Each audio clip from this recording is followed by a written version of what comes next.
Tere! Eetris on poliitiline podcast, kus mina ja Jevgeni Kristofovitš arutame kõige põletavamaid sündmusi Eestis. Tere, Jevgeni! Tere, Maria!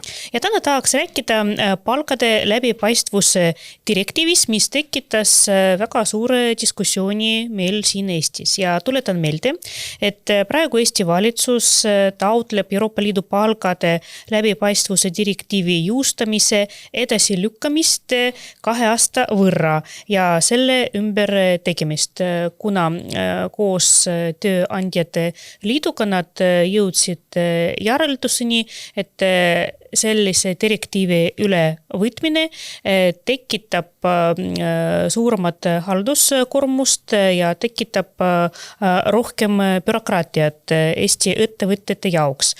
Tahtsin sinu käest küsida, mida sina sellest arvad, sellepärast ma arvan, et tegelikult palgalõhe meil Eestis eksisteerib ja reeglina naised ikkagi saavad vähem palka võrreldes meestega, aga minu arust see on tingitud pigem sellest, et naised viibivad kauem vanema puhkusel hoolitsedes oma laste eest, et räägi palun sina, mis sina sellest arvad?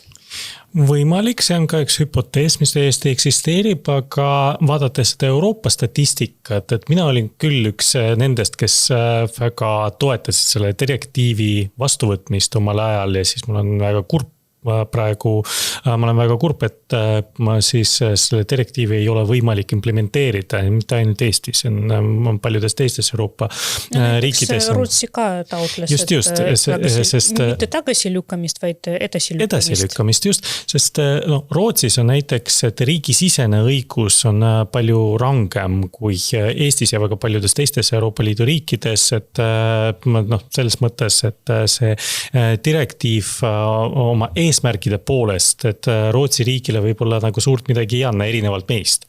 Aga Rootsi ka jõudis järeldusele, et see halduskoormus, mis kaasneb nende meetmetega, mida see direktiiv praegusel kujul siis sisaldab, et see on majandusele rohkem kahjulik ja see ei anna soovitud siis tulemuse. Ütle mulle palun, kas selline halduskoormus mõjutaks rohkem suuri võtteid või väiksemaid pigem? Ei, väiksemaid mitte, sest keskmiseid ja suurimaid ettevõtteid, Euroopa mõttes suurimaid ja keskmiseid ettevõtteid, mida Eestis tegelikult väga palju ei ole.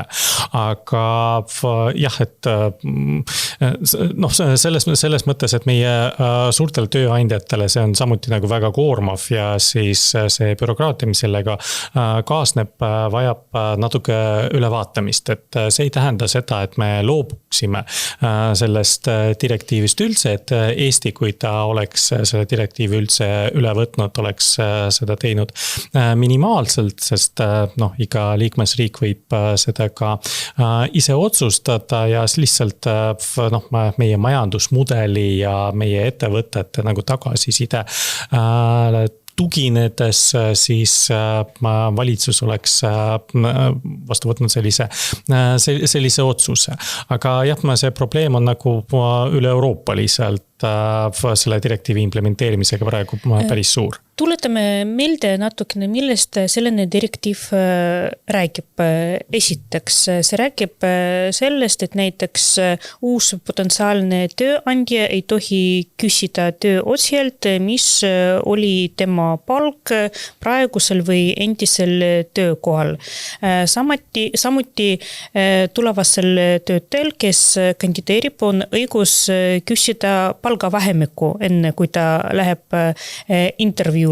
Ja veel see näeb ette, kui näiteks mehe ja naise palk, kes teevad samaväärset tööd, erineb rohkem kui 5%, siis on õigus uurida, milles seisneb põhjus ja kui näiteks ei ole selliseid põhjuseid, seletusi, mis on põhjendatud, tehtud, siis on alus alustada uurimist ja parandada neid vigu.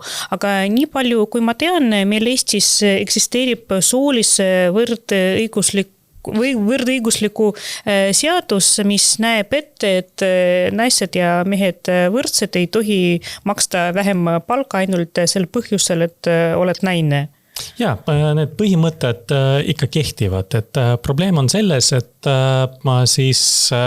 tööandjatel on võimalik siin mängida, et näiteks, et tegemist ei ole võrdväärsete töökohtadega, et need ei ole võimalik omavahel võrrelda, kuigi tegelikult oleks seda võimalik. Aga kas peavad olema väga selgelt kirjutatud tingimused? See metoodika, eks ole, mis selle direktiivi järgi peab olema siis rakendatud igas ettevõttes, et see on natuke siin küsitav ja sellised meetmed, mida peavad ettevõtjad ise omal kulul.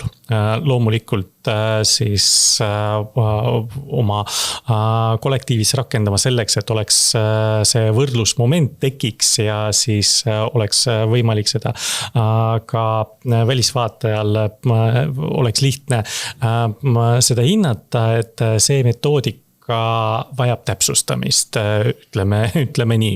Ja siis ja selle üle ikka vaieldakse ja see vajab natuke veel aega, seetõttu, et see ei ole nagu Eesti, kes sellele tähelepanu pööras, et see oli tööandjate katusorganisatsioon Euroopas, kes ütles, et see on peaaegu võimatu praegusel kujul seda teha ja siis selleks, et ennetada võimalik ka kohtuvaidlusi, pikki kohtuvaidlusi, ennetada siis raha raiskamist nende protseduuride kehtestamisele, mis tegelikult tulemust ka ei anna, siis soovitakse praegu võtta maha natuke 2 aastat ja siis selleks, et need protseduurid ikkagi selgeks rääkida.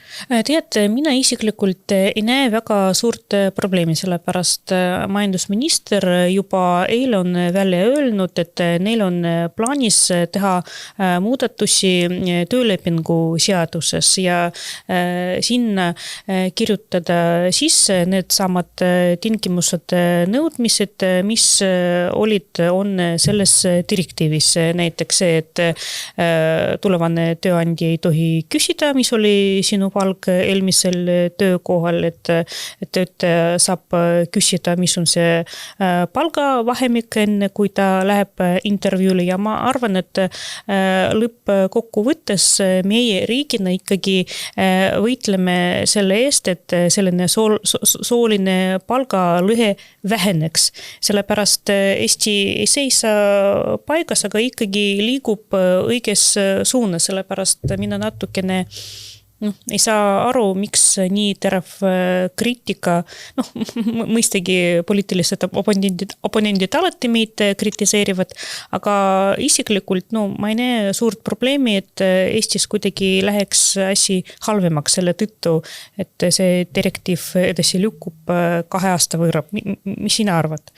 Mina arvan, et on loomulikult väga tervitatav see, et valitsus vabatahtlikult võtab siis ilma, et see direktiiv oleks juba jõustunud, siis võtab sealt osa eesmärke, mida nii-öelda eeskujuna kasutades siis arendab meie siis töölepingu seadust, et see on muidugi tervitatav, sellepärast, et probleem tõepoolest olemas, et palgalõhe Eestis on Euroopas üks suurimaid, kus juures, et Eurostat meile ütleb, et kui Eesti on esikohal siin, et või teisel kohal umbes, et see aastasse erineb, siis kohe järgmine on Austria Vabariik. Isegi nii. Ja, ma isegi ei teadnud, et neil sooline palgalõhe võiks üldse olla.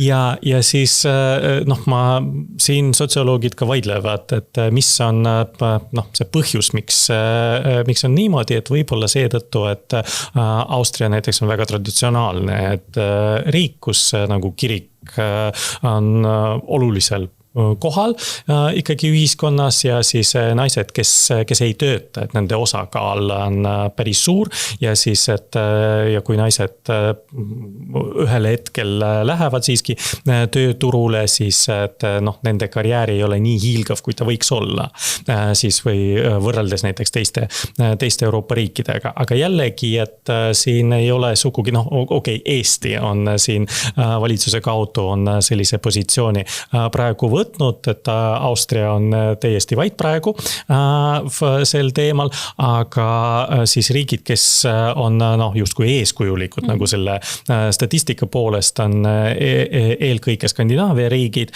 kus on teine nagu ühiskondlik struktuur ja siis no ja Rootsi riik, kus on siseriiklik seadusandlus on väga range, siis et nemad pöörasid siis tähelepanu sellele, et sellel direktiivil on siis noh, rakendamisel on väga palju probleeme võib tekkida ja noh, tõenäoliselt ka tekivad. Nii et seetõttu, et see on täiesti praktiline küsimus. Vaata, üks asi on direktiiv ja seadus, et neid võib vastu võtta, on võimalik reguleerida igasuguseid asju, aga veel üks aspekt siia on peidetud ja siis naiste olemus ja naiste kasvatus, sellepärast mina kahjuks tean neid juhtumeid ja neid on hästi palju, et naised ise kardavad küsida palgalisa. Et kui meeste puhul see on täiesti loomulik ja normaalne protsess, nad ei karda midagi ja kui nad tunnevad, et neile makstakse vähem, nad lihtsalt tulevad otsa siis ülemuse juurde ja ütlevad, ma tahan palgalisa. Aga naised käituvad natukene teistmoodi, nad kuidagi kardavad, mõtlevad, mis siis saab, et äkki minu ettepanek või palve ei meeldi, äkki siis läheb veel hullemaks ja ma arvan, et me peame kuidagi ümber kasvatama meie tütarlapsi, et seista oma õiguste eest on täiesti normaalne, loomulik asi, ei pea kartma. Ja ma arvan, et nii kaua, kui naised ise kardavad ega seisa oma huvide eest, meil kahjuks selline sooline palgalõhe veel kestab, isegi siis, kui kõik õiged seadused on vastu võetud, direktiivid on üle võetud. Kuidas sina arvad, kas oled minuga nõus? Jaa, ma olen 100% nagu sellega nõus, et ma näen, et see olukord tasapisi ikkagi pareneb. Siin on olulised faktorid. Esiteks see, et inimesed üldse, et sõltumata sellest, kas tegemist on naiste või meestega, et ei karda niivõrd kaotada oma töökoht nagu võib-olla siis 15-20 või rohkem aastat tagasi. Vaheldav küsimus, eriti praegustes olukordades. Inimesed julgemalt tegelikult vahetavad tööandjaid, et tänapäeval ja siis, et on ka siis kindlustusmeetmed, et inimene kohe väga vaeseks ei muutu järgmine päev, kui tema tööleping lõpetatakse. Siis teine siis oluline faktor, see on üle-euroopalist igal pool niimoodi ja Eestis ka, et siis et ütlevad, et on väga positiivne, et just naised praegu saavad ja väärtustavad haridust rohkem kui mehed, et siis, et ülikoolides on naiste osakaal selgelt suurem. Ja see tähendab seda, et võib-olla nagu mingis perspektiivis on meil see probleem hoopis vastupidine, et on vaja samasuguste direktiividega ka mehi kaitsta, mis on tulevikus võib-olla see on täiesti võimalik. Ja, meil on nagu üksikuid näiteid, eks ole, regionaalsed näited siis Euroopas, kus näiteks, et naiste siis sissetulekut on natuke suuremad keskmiselt kui meestel, kus Luksemburg vist oli. Aga see on praegu nagu siin statistiline anomaalia pikem, on ju, sest siin on oluline see, et tavaliselt, et kui pered ei ole enam koos, aga siis seal on lapsed, siis lapsed jäävad reeglina emaga ja siis, et ja naisel on suuremad väljaminekud seoses sellega, et laps või lapsed elavad temaga koos ja siis kõik need elatised ja nii edasi, et need ei korva kõiki neid kulusid, mis lapsega ikkagi kaasnevad. Ja seetõttu, et naise nii-öelda selline vaesusrisk on natuke suurem ja siis naine kardab siis seetõttu kaotada oma töökohta ja kaotada seda stabiilsust. Sest mees võib nagu üsna kergekäeliselt otsustada. Seda mina pidasin silmades, kui rääkisin, et naised kardavad küsida palgalisa, kardavad kaotada töökohta. Tead, ja veel on olemas üks aspekt, mida ma tahtsin arutada kogu selle direktiivi teema juures. Et vaata, reeglina Eesti oli süüdistatud selles oma siis elanikkonna poolt, et me liiga kergesti võtame üle kõik direktiivid, teeme karmimaks meie seadusi, isegi sel juhul, kui oli võimalik teha neid lihtsalt leebemaks, aga me oleme sellised usinad ja tublid, et kõik teeme maksimumi tasemel. Ja seekord toimus selline situatsioon, et Eesti on väljendanud oma seisukoha ja ütles, et ei, me ei ole nõus selliste tingimustega, palume teha pausi. Ja jälle see pälvis väga palju kriitikat, aga ma arvan, et vähemalt siin on võimalik leida ka positiivset aspekti, et me ikkagi lähtusime sellest, et me ei tahtnud suurendada halduskoormust ja bürokraatiat meie ettevõtjate jaoks, et mitte vähendada nende konkurentsivõimet. Ja ma arvan, et see ei ole sugugi halb signaal, kui Eesti lähtub sellest, mitte sellest, mida Brüssel ette kirjutab, kui on võimalik nii öelda, aga lähtub sellest, mis on hetkel Eesti jaoks kasulikum ja parem. Mul on täpselt sama arvamus, et ja siis arvestades, et mina olin väga ja olen jätkuvalt selle direktiivi osas pikem nagu positiivselt meelestatud, eriti selle direktiivi eesmärkide. Eesmärgid on õiged, keegi ei vaidle sellele vastu. Just, ja see just mehhanismid nagu peaks nagu üle vaatama, sellepärast, et kui tööandjad ei ole võimelised täita neid statistika aruandeid, mis sealt nõutakse ja siis kehtestama just need reeglid, mida see direktiiv näeb ette, et siis peaks vaatama, kuidas seda lahendada ilma, et see tooks kogu Euroopa majandusele järjekordse lööki, eriti praegustel tingimustel, kus meil on selline majanduslangus on paratamatu, et ärme ise nagu tekita siia selliseid probleeme. Ja loomulikult, et see kuhugi tähelepanu fookuses see probleem ei kao, sellepärast, et 2 aastat on ikkagi üsna väike periood, et see eeldab väga intensiivset koostööd. Ma arvan vastupidi, et vähe sellest, et see ei kao kuhugi, aga mõned suuremad ettevõtjad on juba hakanud tegema teatud muudatusi oma siis struktuurides, et kuidagi rakendada ja implementeerida sellise direktiivi põhimõtteid oma töökultuuris. Ja ma arvan, et tegelikult keegi ei takista neid minna seesama teed edasi ja need pingutused ei kao kuskile. Mitte ainult ettevõtjad, mitte ainult tööandjad, eks ole, et kelle huvides on ka see, et töötajad oleksid õnnelikud, töötaksid võimalikult kaua seal. Ei tahtnud väga tihti töökohta vahetada. Ja sellepärast, et on vaja uusi ju vaja koolitada, see on ka väljaminekud, et tegelikult see on majanduslikult, puht kapitalistlikult ikkagi nagu kõik on väga loogiline. Ja teisest küljest ka riik, kes ilma, et Euroopa oleks meilt nagu sundinud midagi tegema, et ikkagi muudab seadusandlus selleks, et need meetmed, mida on juba praegu võimalik rakendada, et siis nemad oleksid rakendatud ilma, et selleks oleks siis ainult juriidiline vajadus, selleks on praktiline vajadus. aga selline oli siis meie tänane arutelu ja jätkame järgmisel nädalal. Aitäh sulle! Järgmise nädalani! Head aega!